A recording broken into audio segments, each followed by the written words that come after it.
আজকে আমরা পরিষ্কার বলে দিচ্ছি, বকলমে এনআরসি হবে না, হচ্ছে না। এনআরসি মানি না, মানুষের অধিকার কেড়ে নেওয়া মানি না, ভাষার উপর অত্যাচার মানি না। বিজেপির লোকেরা মিটিং করতে আসলে জিজ্ঞেস করবেন, আগে উত্তর দাও, তারপরে মিথ্যে কথা চালিয়ে যাও। এই মুহূর্তে যে খবরের দিকে নজর রাখবো, আপনারা জানেন রাজ্য সরকার, যে রাজ্যের সরকার মাননীয় মুখ্যমন্ত্রী মমতা বন্দ্যোপাধ্যায়, তিনি একের পর এক যে সংখ্যালঘুদের সাথে, মানব দরদি মুসলিম দরদিদের সাথে, তিনি তো সবসময় বলে থাকেন তিনি সংখ্যালঘু দরদি, মানব দরদি, মুসলিম দরদি। হ্যাঁ, যেখানে রাজ্য সরকার কিন্তু আজকের তাদের সঙ্গে যে চিটিংবাজি তিনি করছেন, একের পর এক যে সংখ্যালঘুদের সাথে, সমস্ত সম্প্রদায়ের মানুষের সাথে যে চিটিংবাজিটা করছেন তিনি, সেই রাজ্য সরকার এমনই প্রশ্ন ছুড়েছে কিন্তু সাধারণ জনগণ রাজ্য সরকারের দিকে। তিনি মঞ্চে দাঁড়িয়ে কাগজ ছিঁড়ে ফেললেন, এনআরসি হতে দেবো না। এর আগে তিনি তো বলেছিলেন যে আমি এসআইআর হতে দেবো না, অথচ এসআইআর চালু হয়ে গেল। প্রতারণা তিনি করছেন সংখ্যালঘুদের সাথে, এর জবাব কিন্তু আগামী দিনে তাকে দিতে হবে। হ্যাঁ, প্রশ্ন ছুঁড়েছেন সেই সংখ্যালঘু দর্জি মানুষেরা। আমার সাথে যিনি উপস্থিত হয়েছেন হাইকোর্টের আইনজীবী আয়েশা নাসরিন, তিনি কি বক্তব্য দিচ্ছেন এবং তাঁর কি মন্তব্য শোনাবো আপনাদের। উনি তো মানুষের সাথে প্রতারণাই করে আসছেন গত 2011 সাল থেকে, যবে থেকে উনি ক্ষমতায় এসেছেন। একের পর এক, বছরের পর বছর মানুষের সাথে তো প্রতারণাই হয়ে এসছে। মানুষকে বিভিন্ন রকমভাবে ভুল বুঝিয়ে এসছেন। এনআরসি নিয়েও বলেছিলেন হবে না, এসআইআর নিয়েও বলেছিলেন হবে না, এসআইআর হচ্ছে। এনআরসি নিয়েও বলেছিলেন হবে না, ওয়াকফ নিয়েও বলেছিলেন। তো সব দিক থেকে তো মানুষকে আর কত রকমভাবে উনি বোকা বানাবেন। বছরের পর বছর যখন বোকা বানিয়ে এসছেন, তখন আর মানুষ মনে হয় না যে ওনার এই প্রতারণার শিকার মানুষ বারবার হবে। কারণ পশ্চিমবঙ্গের মানুষের সাথে যে অন্যায় উনি করে এসছেন গত 14 বছর থেকে, 15 বছর থেকে, সেই অন্যায়ের কোনো এই ভুলটার মাসুল উনি আর আগামী কত বছরে দিতে পারবেন তার সেটা উনি নিজেও জানেন না।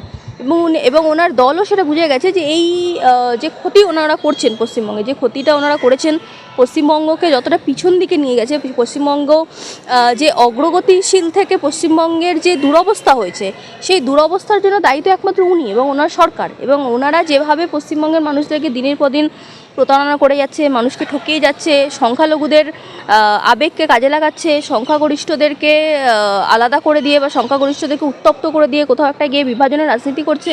তো এই রকমের প্রতারণা বছরের পর বছর যখন মানুষ দেখে দেখে এখন মানুষ বিভ্রান্ত হয়ে গেছে। মানুষকে বিভ্রান্তিকর জায়গায় নিয়ে গিয়ে মানুষের বিশ্বাসকে বারবার দুর্ব্যবহার করে, মানুষের ভোটের যে আস্থা, মানুষ যেই আস্থা নিয়ে মানুষ ওনাদেরকে ভোট দেয়, ওনাকে ভোট দিয়েছিলেন, ওনাকে ক্ষমতায় নিয়ে এসেছিলেন 2011 সালে পশ্চিমবঙ্গের উন্নতির জন্য, পশ্চিমবঙ্গের অগ্রগতির জন্য, যাতে পশ্চিমবঙ্গের একজন মহিলা হিসাবে, পশ্চিমবঙ্গের একজন জননেত্রী হিসাবে উনি পশ্চিমবঙ্গের যেই উন্নতিটা করবেন, সেই যেই আশা নিয়ে মানুষ নিয়ে এসেছিলেন, সেই জায়গায় গিয়ে পশ্চিমবঙ্গকে উনি একদম তলানিতে নামিয়ে দিয়েছে।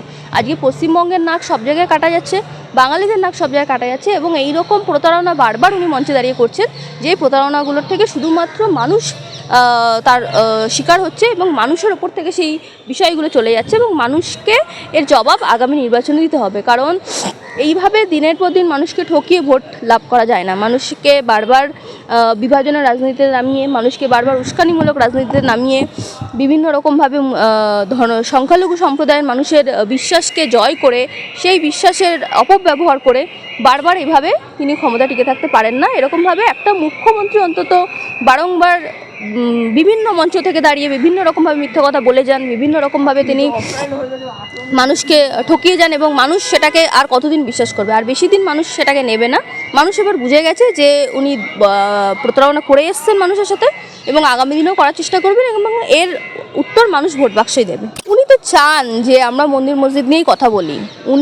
উনি যাদেরকে প্রধান বিরোধী দলে বসিয়ে রেখেছেন, যাদেরকে প্রধান বিরোধী আসনে বসিয়ে রেখেছেন, বা প্রধান বিরোধী দলের নেতা যিনি এসে এত মিডিয়ার সামনে উঁচু গলায় কথা বলে, এত বড় বড় কথা বলে, হিন্দুদের হয়ে কথা বলে, উনি আবার বেশ কিছু নেতা লাগিয়ে রেখেছেন যারা মুসলিমদের হয়ে কথা বলে। কারণ উনি চান যে পশ্চিমবঙ্গ রাজনীতিটা এইভাবে চলুক, যে হিন্দু মুসলমান নিয়েই মানুষ কথা বলুক, মানুষ মন্দির মসজিদ নিয়ে কথা বলুক। কারণ আমরা স্কুল নিয়ে কথা বলছি না, যেটা নিয়ে আমাদের কথা বলা দরকার। স্কুলগুলো বন্ধ হয়ে আসছে, প্রাইমারি স্কুলগুলোতে শিক্ষক নেই, প্রাইমারি স্কুলগুলোতে তালা ঝুলছে। ছেলে মেয়ে নেই প্রাইমারি স্কুলগুলোতে, তাহলে স্কুলগুলো যেই হাহাকার করছে, স্কুলগুলোতে ছাত্রছাত্রীদের নিয়ে যাওয়া দায়িত্ব কাদের? এই স্কুলগুলোতে শিক্ষক বসানোর দায়িত্ব কাদের? এই স্কুলগুলো যাতে পড়াশোনা যাতে উন্নত মানের হয় তার দায়িত্ব কাদের? তার দায়িত্ব তো ওনার দায়িত্ব ছিল, তাহলে উনি কি সেই দায়িত্ব পালন করছেন? না, উনি সেই দায়িত্ব পালন করছেন না। উনি কী করছেন? উনি মানুষকে মন্দির মসজিদে ব্যস্ত করে রাখছেন। উনি পুরোটা একটা প্রপাগান্ডা চালাচ্ছেন, যে প্রপাগান্ডার মাধ্যমে একদল মানুষ মসজিদের হয়ে লাফিয়ে পড়ছে, একদল মানুষ মন্দিরের হয়ে লাফিয়ে পড়ছে, এবং তার ফলে গিয়ে কী হচ্ছে, পশ্চিমবঙ্গের আসল ইস্যুটা কোথাও একটা গিয়ে হারিয়ে যাচ্ছে। যে আসল ইস্যু, যেখানে শিক্ষা এমন একটা তলানি দিকে ঠেকেছে, যেখানে স্কুলগুলোর অবস্থা অত্যন্ত দুর্বিষহ হয়ে গেছে। সরকারি স্কুলগুলোতে পড়াশোনার নামে তো কিছুই হয় না, পড়াশোনা সরকারি স্কুলে প্রায় নেই বললে চলে। আমাদেরকে নাগরিক হয়ে আমরা সরকার আমাদের ট্যাক্সের পয়সায় সব রকম সুযোগ সুবিধা ভোগ করে, আমাদের ট্যাক্সের পয়সায় ক্ষমতায় থেকে আমাদের ছেলেমেয়েদেরকে বা সাধারণ জনগণের ছেলেমেয়েদেরকে প্রাইভেট স্কুলে পাঠাতে হয়। তাহলে আমাদের সাধারণ ছেলেমেয়েদেরকে যখন প্রাইভেট স্কুলে পাঠাতে হয়, তাহলে সরকার আমাদের ট্যাক্সের টাকা করেটা কি? মন্দির মসজিদ তৈরি করে, এই জন্য আমরা সরকারকে ভোট দিই, এই জন্য আমরা সরকারকে ট্যাক্স দিই। এই বিষয়গুলো মানুষকে বোঝাতে হবে, এই বিষয়গুলো মানুষের সামনে নিয়ে আসতে হবে। মানুষ যাতে এই বিষয়গুলো নিয়ে প্রশ্ন করে, সেই বিষয় নিয়ে মানুষকে অবগত করতে হবে। কারণ মানুষ এখনও এই বিষয়ে অবগত না, মানুষ এখনও নিজের আবেগে ভেসে যায়। মানুষকে বলা হয় যে ধর্মের মানুষ নিজের ধর্মস্থলের কথা শুনে আবেগে ভেসে যায়। মসজিদ হচ্ছে শুনে মুসলমানরা আবেগে ভেসে যায়, মন্দির হচ্ছে শুনে হিন্দুরা আবেগে ভেসে যায়। তাহলে এই আবেগের জায়গাটা না, সরকার এই আবেগকে কাজে লাগাতে পারে না। একটা হেলদি ডেমোক্রেসিতে সরকার কখনো আবেগকে কাজে লাগাতে পারে না। বারবার আমাদেরকে প্রশ্ন করতে হবে স্কুল নিয়ে, আমাদেরকে প্রশ্ন করতে হবে শিক্ষা নিয়ে, আমাদেরকে প্রশ্ন করতে হবে কেন স্কুলে উন্নত মানের পড়াশোনা হয় না। আজকে আমরা যদি আমাদের আশেপাশে বিভিন্ন দেশগুলো দেখি, এশিয়ার বিভিন্ন দেশগুলোতে দেখি, তাহলে সেখানে যে উন্নত মানের পড়াশোনা হয়, জাপানে একটা প্রাইমারি স্কুলের এডুকেশন লেভেল, আর আমাদের ভারতবর্ষের বা পশ্চিমবঙ্গ সহ পুরো ভারতবর্ষে, কারণ ভারত সরকারও এইভাবেই চালিয়ে আসছে। রাইট টু ফ্রি এডুকেশন আজকে মানে অত্যন্ত, রাইট টু ফ্রি এডুকেশন প্রায় নেই বললে চলে, কারণ শুধুমাত্র যাদের পয়সা আছে তারা এডুকেশন পাচ্ছে। তাহলে এত উন্নত মানের শিক্ষা প্রদান যেখানে অন্যান্য দেশগুলোতে হচ্ছে, আমাদের পাশের দেশগুলোতে হচ্ছে, যারা কয়েক বছর আগে পর্যন্ত এমন ভারতবর্ষের থেকে বিশেষ কিছু এগিয়ে ছিল না, তারা আজকে শুধুমাত্র শিক্ষা মানের প্রসার ঘটিয়ে, শিক্ষার মানকে উন্নত করে আজকে ভারতবর্ষ থেকে অনেক অনেক এগিয়ে গেছে, যেখানে ভারতবর্ষ কোনোদিনও পৌঁছাতে পারবে না আগামী 200 বছরে। তাহলে সেই জায়গায় যখন শিক্ষার মান তারা এত উন্নত করছে, আমরা কেন করতে পারছি না? এই বিষয়ে কেন আমরা কথা বলছি না? আমরা টেকনোলজি নিয়ে কথা বলছি না কেন? যে পশ্চিমবঙ্গের ছেলেমেয়েরা কেন টেকনোলজি অ্যাডভান্স হচ্ছে না? টেকনোলজি বেস কত রকমের জব এখন মার্কেটে এসেছে, এআই বেস কত জব মার্কেটে এসেছে, সেই সকল বিষয়গুলো নিয়ে বাঙালি ছেলেমেয়েরা কেন সুযোগ পাচ্ছে না? বাঙালি ছেলেমেয়েদের কেন সেই টেকনোলজি অ্যাডভান্স করা হচ্ছে না? সরকারের তরফ থেকে সেই প্রচেষ্টাগুলো কোথায়, যাতে বাঙালি ছেলেমেয়েরা এআইকে কাজে লাগিয়ে, টেকনোলজিকে কাজে লাগিয়ে তারা যাতে এমপ্লয়মেন্ট পেতে পারে? কারণ সরকার তো বিভিন্ন এমপ্লয়মেন্টের যে রাস্তা ছিল তা তো বন্ধ করে রেখেছে। সরকারি চাকরি তো এখন মানুষকে বলা হয় যে যাই দাও না কেন সরকারি চাকরি দাও না, কারণ সরকারি চাকরি কোনো গ্যারেন্টি নেই কখন থাকবে কখন থাকবে না। মাননীয় আদালত মানুষের ওপরে মার্সিফুল হয়ে আদালতের রায়ে মানুষকে চাকরি বহাল রাখতে হচ্ছে। সরকারের দিক থেকে চাকরির কোনো প্রচেষ্টা নেই। সরকারের যে অর্গানাইজেশন যারা চাকরির দুর্নীতিতে জড়িয়ে আছে, তারা কোনো রকমভাবে দুর্নীতিমুক্ত হওয়ার চেষ্টা করে, তারা দুর্নীতিতেই জড়িয়ে থেকে গেছে। তাহলে এই বিষয়গুলো নিয়ে আমরা কথা বলছি না। আমরা কেন মসজিদ মন্দির নিয়ে কথা বলবো? আমরা নাগরিক হয়ে মসজিদ মন্দির তো আমাদের ভাবার বিষয় না, মসজিদ মন্দির তো ব্যক্তিগত বিষয় আমাদের। যে যার নিজের ব্যক্তিগত বসে, প্রত্যেক ধর্মের ব্যক্তিগত অধিকার আছে, সংবিধান অধিকার দিয়েছে, যে যার নিজস্ব জায়গায় তৈরি করতে পারে, যে যার নিজস্ব ফান্ডে তৈরি করতে পারে, এবং ধর্ম পালনটাই পুরোপুরি একটা ব্যক্তিগত বিষয়। কিন্তু আমরা এই ব্যক্তিগত বিষয়গুলোকে আমরা রাষ্ট্রের বিষয় কেন বানাবো? রাষ্ট্রের বিষয় যেখানে শিক্ষা, অর্থনীতি, কর্মসংস্থান, রাষ্ট্রের বিষয় যেখানে আমাদের পভার্টি রেট, তাহলে আমরা পভার্টি রেট নিয়ে কথা বলছি না। আমরা বিভিন্ন রকমের আমাদের যেই ন্যাশনাল নিউজ সেইগুলো নিয়ে কথা বলছি না। আমরা শুধুমাত্র মন্দির মসজিদ, কারণ মন্দির মসজিদে এখন ন্যাশনাল নিউজ হয়ে গেছে, ন্যাশনাল মিডিয়া মন্দির মসজিদকে নিউজ বানাচ্ছে, কারণ ওনারা চায় যে এই ধরনের রাজনীতি টিকে থাকুক এবং মানুষকে বারবার ঠকিয়ে মানুষের মধ্যে প্রতারণা করে মানুষের সাথে বারবার ক্ষমতা টিকে থাকুক উনি, এবং প্রধানমন্ত্রী, মুখ্যমন্ত্রী সবাই এই রাজনীতিতে চলছে এবং এইভাবেই মানুষকে বোকা বানানো হচ্ছে। এই যে ওয়াকআপ নিয়ে, এসআইআর নিয়ে যখন বাংলার মানুষেরা আন্দোলন করছিল, তখন মমতা বন্দ্যোপাধ্যায় বলেছিলেন যে আন্দোলন করার দরকার নেই, পশ্চিমবাংলা আমি রয়েছি, এসআইআর বা ওয়াকআপ ভোট দখল করতে যাবে না। এই যে বাংলার মুসলিমদের সঙ্গে যে প্রতারণা করলো মাননীয়, হ্যাঁ, তো উনি তো প্রতারণা করেই এসছেন প্রথম থেকে। উনি বারংবার মানুষের সাথে প্রতারণা করে এসছেন। উনি বলেছিলেন কলকাতাকে লন্ডন বানিয়ে দেবেন। কলকাতা কি লন্ডন হয়েছে? কলকাতা আরও বরং কলকাতা যেই অবস্থায় ছিল সেখান থেকেও নেমে গেছে। কলকাতাও নেই। কলকাতার যা অবস্থা হয়েছে, কলকাতা 2011 আগে অনেক বেশি ডেভেলপ ছিল এখনকার থেকে। এখন কলকাতার থেকেও উনি কলকাতার ক্ষয়িষ্ণু দশা নিয়ে চলে এসছে।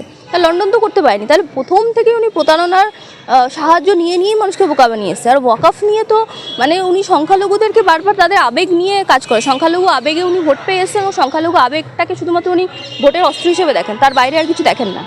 সংখ্যালঘু আবেগের জন্য আজকে উনি ক্ষমতায় টিকে আছেন এবং সেই জায়গায় গিয়ে বিভাজনের রাজনীতিটা তো পুরো পশ্চিমবঙ্গে ওনারই দান। আজকে বঙ্গ বিজেপি যে এতটা ক্ষমতা লাভ করেছে, আজকে শুভেন্দু অধিকারী এসে এত বড় কথা বলে, যদিও ওনার দল থেকেই গিয়ে আলাদা হয়েছে, কারণ পশ্চিমবঙ্গে বঙ্গ বিজেপি মানে তো টিএমসি পার্ট 2 বা তৃণমূল পার্ট 2।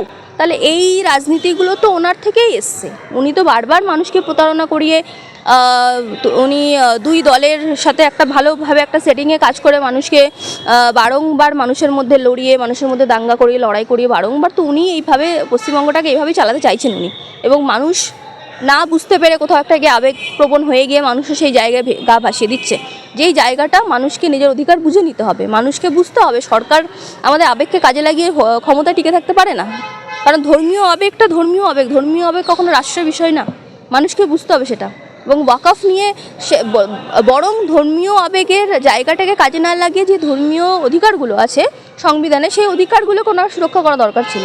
ওয়াকফ নিয়ে উনি অনেক বড় কথা বলেছেন, যেহেতু ধর্মীয় অধিকার যে কোনো ধর্ম সংস্থান বা যে কোনো রিলিজিয়াস প্রপার্টি একটা কনস্টিটিউশনাল রাইট, যে কোনো রিলিজিয়াস অর্গানাইজেশন এসব প্রপার্টি থাকতে পারে, সেই জায়গাটা উনি সেই জায়গাটা উনি মানুষের সাথে প্রতারণা করলেন। তাহলে এই অধিকারগুলো উনি রক্ষা করছেন না মানুষের, উনি মানুষের শুধুমাত্র আবেগ প্রবণ করছেন। তাহলে একজন মুখ্যমন্ত্রী হিসাবে উনি কতটা ব্যর্থ যে মানুষের আবেগকে কাজে লাগিয়ে শুধুমাত্র ওনাকে ভোট রক্ষা করতে হয়।